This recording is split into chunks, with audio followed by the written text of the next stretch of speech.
मुल्क भर में मेडिकल एंड डेंटल कॉलेजेस में दाखिले के लिए टेस्ट जारी। पाकिस्तान भर से 1,67,000 से ज़ायद तलबा इम्तिहान में शरीक। कराची और सक्खर में MD कैट का पर्चा मुबैना तौर पर लीक। डाउ यूनिवर्सिटी इंतज़ामिया ने सोशल मीडिया पर वायरल पेपर को जाली करार दे दिया। इंतज़ामिया के मुताबिक पेपर लीक होने के इल्ज़ामात बेबुनियाद हैं। इम्तिहानी मराकज़ के एतराफ़ मोबाइल और इंटरनेट सर्विस मुअत्तल। दफ़ा 144 नाफिज कर दी गई है।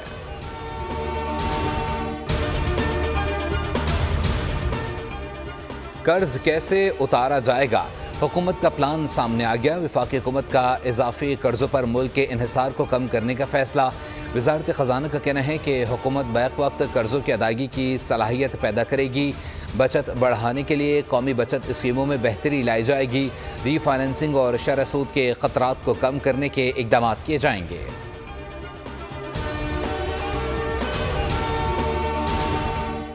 बलूचिस्तान के इलाके जोब में पुलिस मोबाइल पर फायरिंग के नतीजे में एक और ज़ख्मी अहलकार दम तोड़ गया। जाम बहक अहलकारों की तादाद 2 हो गई। वज़ीर आला बलूचिस्तान ने वाक़े पर मज़म्मत करते हुए हिदायत दी हैं कि मुलव्विस दहशतगर्दों को मंतकी अंजाम तक पहुँचाया जाए।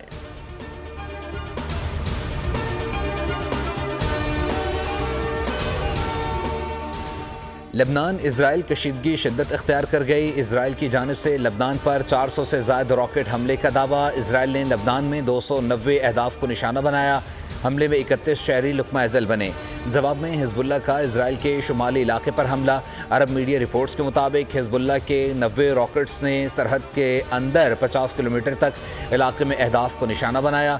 साहली शहर हैफा और रमात डेविड एयरबेस भी हिजबुल्लाह के रॉकेट हमलों का निशाना बने। 2 मकामात पर आग भड़क उठी। इजरायली मीडिया के मुताबिक लबनान से होने वाले रॉकेट्स के हमले के बायस 74 मकबूजा बस्तियों में सायरन बजने लगे। इजरायली दिफाई निज़ाम कई रॉकेट्स ना रोक सका। लबनान इसराइल कशीदगी के पेश नज़र अमरीका ने अपने शहरियों को लबनान फौरी तौर पर छोड़ने की हिदायत की है।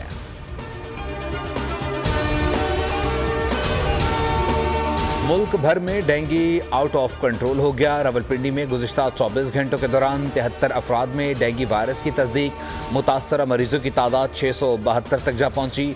119 मरीज मुख्तलिफ अस्पतालों में ज़ेर इलाज हैं। रवां सीज़न में वायरस से 4 अफराद जाम बहक हुए।